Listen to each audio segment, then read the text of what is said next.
दोस्तों नमस्कार, स्वागत है एक बार फिर से देश और दुनिया की तमाम बड़ी खबरों में। आपसे निवेदन है कृपया चैनल को सब्सक्राइब करें और घंटी बटन भी दबा दें। ये पहली बड़ी खबर है, पूर्व मुख्यमंत्री हेमंत सोरेन की बड़ी मुश्किलें। ईडी ने दायर की 5500 पन्नों की शिकायत। दरअसल जेल में बंद जेएमएम नेता और पूर्व मुख्यमंत्री हेमंत सोरेन के लिए मुश्किलें बढ़ गई हैं, क्योंकि ईडी ने भूमि घोटाले में हेमंत सोरेन और उनके सहयोगियों की भूमिका के लिए मनी लॉन्ड्रिंग मामले में उनके खिलाफ चार्जशीट दाखिल कर दी है। और बड़ी खबर, संदेश खाली के आरोपी शाहजहां शेख को सीबीआई के बाद ईडी ने भी कर लिया गिरफ्तार। दरअसल पश्चिम बंगाल के उत्तर 24 परगना जिले के संदेश खाली में हुई हिंसा के आरोपी शाहजहां शेख को ईडी ने गिरफ्तार कर लिया है। बता दें कि इससे पहले शाहजहां शेख को सीबीआई ने गिरफ्तार किया था। शाहजहां शेख को वित्तीय भ्रष्टाचार मामले की जांच में सहयोग न करने के आरोप में अब ईडी द्वारा गिरफ्तार कर लिया गया है। बड़ी खबर, रामलीला मैदान में इंडिया गठबंधन का महाजुटाना, केजरीवाल चुनावी चंदा और ईडी पर विपक्ष ने कर दिया घमासान का ऐलान। दरअसल विपक्षी एकता के तौर पर बने इंडिया गठबंधन ने आज अपने सभी दलों के नेताओं के साथ बड़ा शक्ति प्रदर्शन किया। रैली में मल्लिकार्जुन खड़गे, राहुल गांधी, भगवंत मान, अखिलेश यादव और तेजस्वी यादव सहित भारत के शीर्ष नेताओं ने रामलीला मैदान में रैली में भाग लिया। इसे लोकसभा चुनाव से ठीक पहले दिल्ली के मुख्यमंत्री केजरीवाल की गिरफ्तारी की पृष्ठभूमि में शक्ति प्रदर्शन और विपक्षी एकता के रूप में देखा जा रहा है। और बड़ी खबर, इंडिया गठबंधन की रैली पर भाजपा ने साधा निशाना, कहा यह भ्रष्टाचार छिपाओ रैली है। दरअसल भाजपा के राज्यसभा सदस्य सुधांशु त्रिवेदी ने कहा कि विपक्षियों को गुनाह करने की आदत सी हो गई है। उन्होंने कहा कि ये परिवार बचाओ भ्रष्टाचार छुपाओ रैली है। उन्होंने कहा कि सभी भ्रष्टाचारी एक दूसरे का साथ दे रहे हैं, यहाँ परिवारवाद के कुछ नए स्वरूप नजर आएंगे। उन्होंने कहा कि ये लोकतंत्र बचाओ रैली नहीं बल्कि भ्रष्टाचार छिपाओ रैली है। और बड़ी खबर, मनमोहन सिंह से माफी मांगे पीएम मोदी, सीबीआई ने बंद किया एयर इंडिया केस तो कांग्रेस पार्टी ने कर डाली मांग। दरअसल एयर इंडिया के पट्टा घोटाले मामले में सीबीआई ने क्लोजर रिपोर्ट लगा दी है। आरोप था कि यूपीए सरकार के समय में एयर इंडिया के पट्टा मामले में अनियमितता की वजह से लगभग 860 करोड़ रुपए का नुकसान हुआ था। अब कांग्रेस पार्टी का कहना है कि प्रधानमंत्री नरेंद्र मोदी को पूर्व प्रधानमंत्री मनमोहन सिंह से तुरंत माफी मांगनी चाहिए। यूपीए सरकार पर भ्रष्टाचार के झूठे आरोप लगाए गए थे। कांग्रेस पार्टी ने मांग की है कि मोदी सरकार को देश की जनता और पूर्व प्रधानमंत्री मनमोहन सिंह से तुरंत माफी मांगनी चाहिए। अगली बड़ी खबर, आयकर विभाग ने अब कांग्रेस पार्टी को थमा दिया 3567 करोड़ का नोटिस, तिलमिला उठी कांग्रेस पार्टी। दरअसल लोकसभा चुनाव का बिगुल बजते ही कांग्रेस पार्टी की मुश्किलें बढ़ती जा रही हैं। देश की सबसे पुरानी पार्टी कांग्रेस को आयकर विभाग ने अब तक 3567 करोड़ रुपए का नोटिस थमा दिया है। आपको बता दें कि शुक्रवार तक ये राशि 1823 करोड़ रुपए थी। इसके बाद कांग्रेस को शनिवार को 3 और नोटिस मिले और उसमें ये राशि बढ़ गई। कुल मिलाकर अब कांग्रेस पार्टी को आयकर विभाग को 3567 करोड़ रुपए जमा करने होंगे। अगली बड़ी खबर, भाजपा उम्मीदवारों की आ गई 8वीं लिस्ट। अब तक भाजपा ने 418 उम्मीदवारों के नाम कर दिए फाइनल। दरअसल बीजेपी ने शनिवार को 3 राज्यों पंजाब, ओडिशा और पश्चिम बंगाल से 11 उम्मीदवारों के नामों का ऐलान किया है। यानी बीजेपी ने ये 8वीं लिस्ट जारी की है। अगर कुल मिलाकर देखा जाए तो लोकसभा चुनाव 2024 के लिए भाजपा ने अब तक 418 सीटों पर अपने उम्मीदवार घोषित कर दिए हैं। और बड़ी खबर, इंडिया गठबंधन की रैली से बीजेपी पर जमकर बरसे अखिलेश यादव, बोले बीजेपी से ज्यादा ब्रह्मांड में किसी ने नहीं बोला झूठ। दरअसल समाजवादी पार्टी के मुखिया अखिलेश यादव ने कहा कि बीजेपी को सत्ता गंवाने की चिंता सता रही है। उन्होंने कहा कि एक नया आविष्कार है कि ईडी, सीबीआई और इनकम टैक्स को तैनात किया जाता है और उनके जरिए चंदा इकट्ठा किया जाता है। उन्होंने कहा कि बीजेपी से ज्यादा किसी ने ब्रह्मांड में झूठ नहीं बोला है। अखिलेश यादव ने कहा कि अरविंद केजरीवाल की गिरफ्तारी के बाद बीजेपी की दुनिया भर में आलोचना हो रही है।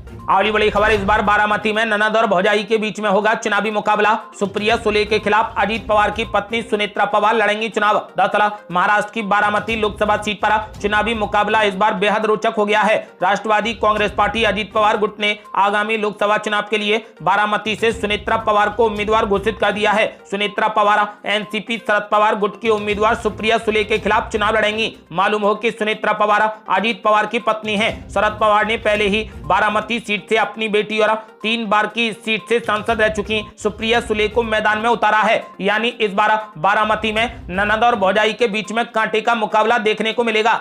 अगली बड़ी खबर, बीजेपी ने राजनाथ सिंह की अध्यक्षता में अपनी घोषणा पत्र कमेटी का कर दिया ऐलान। वसुंधरा राजे और मेघवाल को भी मिली जगह। दरअसल राजस्थान की पूर्व मुख्यमंत्री वसुंधरा राजे को चुनावी घोषणा पत्र समिति में जगह मिली है। रक्षा मंत्री राजनाथ सिंह की अध्यक्षता में गठित समिति में कुल 27 नेताओं को शामिल किया गया है। बीजेपी द्वारा जारी आदेश के अनुसार रक्षा मंत्री राजनाथ सिंह, निर्मला सीतारमण, पीयूष गोयल, अर्जुन मुंडा, भूपेंद्र यादव समेत कुल 27 नेताओं को इस कमेटी में शामिल किया गया है। आपको बता दें कि इसके अलावा राजस्थान के लिए जारी स्टार प्रचारकों की सूची में वसुंधरा राजे को भी शामिल किया गया है। अगली बड़ी खबर, लोकसभा चुनाव में ज्योतिरादित्य सिंधिया को मिला पत्नी और बेटे का साथ, गुना शिवपुरी में करेंगे प्रचार। दरअसल मध्य प्रदेश के गुना शिवपुरी संसदीय क्षेत्र में केंद्रीय मंत्री ज्योतिरादित्य सिंधिया चुनाव प्रचार में जुटे हैं। वहीं दूसरी ओर अब उनकी पत्नी प्रियदर्शनी राजे और बेटा महाआर्यमन भी जनता के बीच में जाकर ज्योतिरादित्य सिंधिया के लिए वोट मांगेंगे। आपको बता दें कि महाआर्यमन 6 से 9 अप्रैल तक गुना शिवपुरी दौरे पर रहेंगे। तो वहीं केंद्रीय मंत्री ज्योतिरादित्य सिंधिया की पत्नी प्रियदर्शनी राजे आज से गुना शिवपुरी के दौरे पर रहेंगी।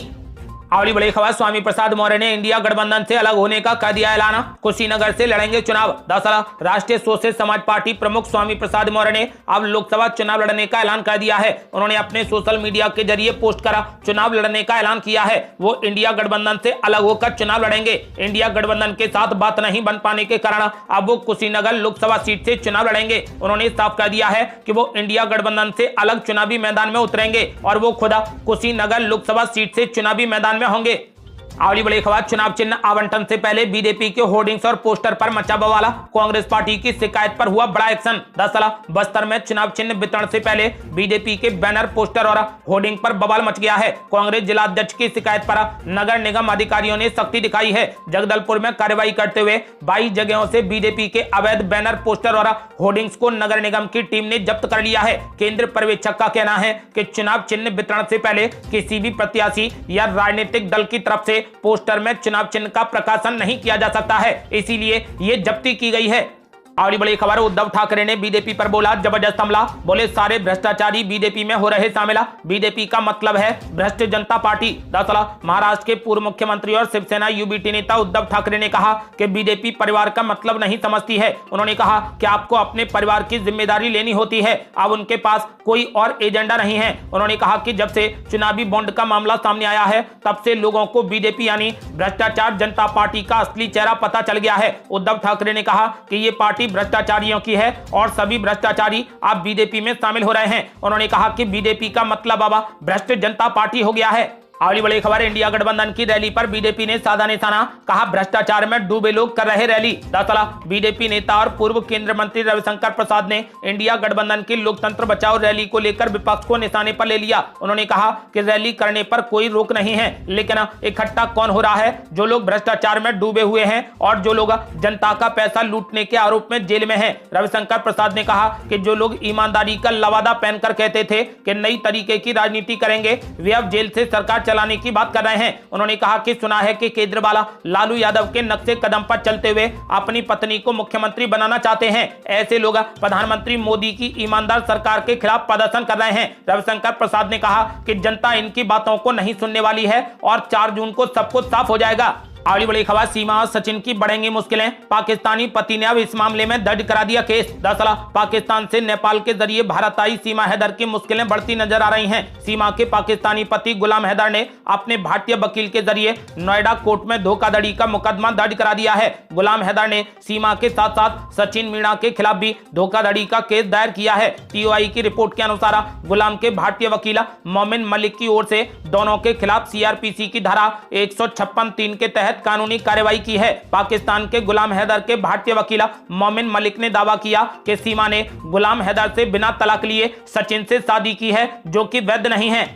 अगली बड़ी खबर, लाल कृष्ण आडवाणी को मिला भारत रत्न, राष्ट्रपति ने घर जाकर किया सम्मानित। पीएम मोदी और गृह मंत्री अमित शाह भी रहे मौजूद। दरअसल बीजेपी के वरिष्ठ नेता और पूर्व उप प्रधानमंत्री लाल कृष्ण आडवाणी को रविवार को भारत रत्न से सम्मानित किया गया। राष्ट्रपति द्रौपदी मुर्मू ने आडवाणी के निवास पर जाकर उन्हें भारत रत्न पुरस्कार से सम्मानित किया। इस दौरान सरकार की ओर से प्रधानमंत्री नरेंद्र मोदी समेत 10 लोग मौजूद रहे। इस खास मौके पर आडवाणी के परिवार की ओर से भी 10 लोग उपस्थित रहे। कल ही 4 शख्सियतों को देश के सर्वोच्च सम्मान से नवाजा गया था। बीजेपी के वरिष्ठ नेता को सम्मान दिए जाने के मौके पर गृह मंत्री अमित शाह और बीजेपी अध्यक्ष जेपी नड्डा भी आडवाणी के घर पर ही मौजूद थे। अगली बड़ी खबर, टीएमसी के पूर्व सांसद पर ईडी का बड़ा एक्शन, विमान, फ्लैट समेत 3 राज्यों में कई संपत्तियां कर ली जब्त। दरअसल लोकसभा चुनाव से पहले ईडी का धड़ाधड़ एक्शन जारी है। केंद्रीय एजेंसी ने धन शोधन निवारण अधिनियम के तहत पश्चिम बंगाल की सत्तारूढ़ पार्टी तृणमूल कांग्रेस के पूर्व सांसद केडी सिंह की चिटफंड कंपनी अल्केमिस्ट समूह के खिलाफ एक्शन लिया है। कंपनी के एक विमान और हिमाचल प्रदेश, हरियाणा एवं मध्य प्रदेश में कुल 29 करोड़ रुपए से अधिक की संपत्ति तथा फ्लैट जब्त किए हैं। अगली बड़ी खबर, बिहार में विद्युत उपभोक्ताओं को मिली बड़ी राहत, बिजली दरों में की गई कटौती। दरअसल बिहार में उपभोक्ताओं को 15 पैसे प्रति यूनिट सस्ती बिजली मिलेगी। 1 अप्रैल से 15 पैसे प्रति यूनिट सस्ती बिजली मिलने लगेगी। नई दर लागू होने से कुटीर ज्योति वालों को 1 रुपए 97 पैसे प्रति यूनिट, ग्रामीण घरेलू को 2 रुपए 45 पैसे प्रति यूनिट और शहरी घरेलू को 100 यूनिट तक 4 रुपए 12 पैसे प्रति यूनिट बिजली मिलेगी। फिक्स चार्ज में कोई भी बदलाव नहीं किया गया है। अगली बड़ी खबर, राजस्थान में लगातार बढ़ रहा बीजेपी का कुनबा, कोटा में 300 से ज्यादा कांग्रेसियों ने छोड़ा हाथ का साथ। दरअसल लोकसभा चुनाव से पहले पीएम नरेंद्र मोदी का परिवार हर रोज बढ़ रहा है। इस बार कोटा में बड़ी संख्या में कांग्रेसियों ने बीजेपी का दामन थाम लिया है। कोटा दक्षिण नगर निगम में कांग्रेस के महापौर राजीव अग्रवाल भारती सहित 50 से अधिक कांग्रेस कार्यकर्ता बीजेपी से जुड़ गए, जबकि एक अन्य कार्यक्रम में 300 कांग्रेस कार्यकर्ताओं ने बीजेपी का दामन थाम लिया है। अगली बड़ी खबर, अरविंदर सिंह लवली ने बीजेपी पर साधा निशाना, बोले लोकतंत्र पर हमला भारत के संविधान का मजाक है। दरअसल दिल्ली के रामलीला मैदान में आज इंडिया गठबंधन की महारैली हुई। इस रैली को लेकर दिल्ली कांग्रेस प्रमुख अरविंदर सिंह लवली ने कहा कि लोकतंत्र पर बार बार हमला किया जा रहा है, विपक्षी दलों को दबाने की कोशिश की जा रही है, सबसे बड़ी विपक्षी पार्टी के खाते भी जब्त कर लिए गए हैं। अरविंदर सिंह लवली ने कहा कि चुनाव घोषित होने के बाद मुख्यमंत्रियों को गिरफ्तार किया जा रहा है, ये सब भारत के संविधान का मजाक है। उन्होंने कहा कि इंडिया गठबंधन के नेता इस संघर्ष में अपना बलिदान देंगे। बड़ी बड़ी खबर, इंडिया गठबंधन की रैली में जमकर बरसे उद्धव ठाकरे, बोले अब की बार भाजपा तड़ी पार। दरअसल इंडिया गठबंधन की लोकतंत्र बचाओ रैली को संबोधित करते हुए उद्धव ठाकरे ने कहा कि एक पार्टी की सरकार देश के लिए खतरनाक हो गई है। उन्होंने कहा कि तानाशाही के खिलाफ अब की बार भाजपा तड़ी पार। उन्होंने कहा कि सुनीता जी और कल्पना जी आप चिंता मत करो, हमें मिलीजुली सरकार लानी होगी। उन्होंने कहा कि मिलीजुली सरकार ही देश को बचा सकती है। उद्धव ठाकरे ने कहा कि अरविंद जी और हेमंत जी पर इल्जाम लगाकर जेल में डाल दिया गया, जबकि भ्रष्टाचार करने वाले लोग भाजपा में शामिल हैं। उन्होंने कहा कि इन लोगों ने किसानों को दिल्ली नहीं आने दिया। जो सरकार किसानों को आतंकवादी मानती है उस सरकार को दोबारा मत आने दो। उन्होंने कहा कि अब की बार भाजपा तड़ी पार। अगली बड़ी खबर, पीएम नरेंद्र मोदी ने यूपी के मेरठ से कर दिया चुनावी शंखनाद, जयंत चौधरी भी हुए शामिल। दरअसल पीएम नरेंद्र मोदी ने आज मेरठ में चुनावी रैली की। लोकसभा चुनावों की तारीखों के ऐलान के बाद पीएम नरेंद्र मोदी की ये पहली रैली है। पीएम मोदी और मुख्यमंत्री योगी के साथ मंच पर जयंत चौधरी भी नजर आए। 2014-2019 के बाद से ये तीसरा मौका है जब वो वेस्ट यूपी से चुनाव प्रचार की शुरुआत कर रहे हैं। आपको बता दें कि भाजपा ने रैली को भारत रत्न चौधरी चरण सिंह गौरव समारोह दिया है। ये थी अब तक की बेहद बड़ी खबरें। रोजाना की ताजा खबरों को जानने और हमसे जुड़ने के लिए चैनल को लाल बटन दबाकर सब्सक्राइब करें और घंटी बटन भी दबा दें। जल्दी मिलते हैं बड़ी अपडेट के साथ, तब तक के लिए जय हिंद, जय भारत।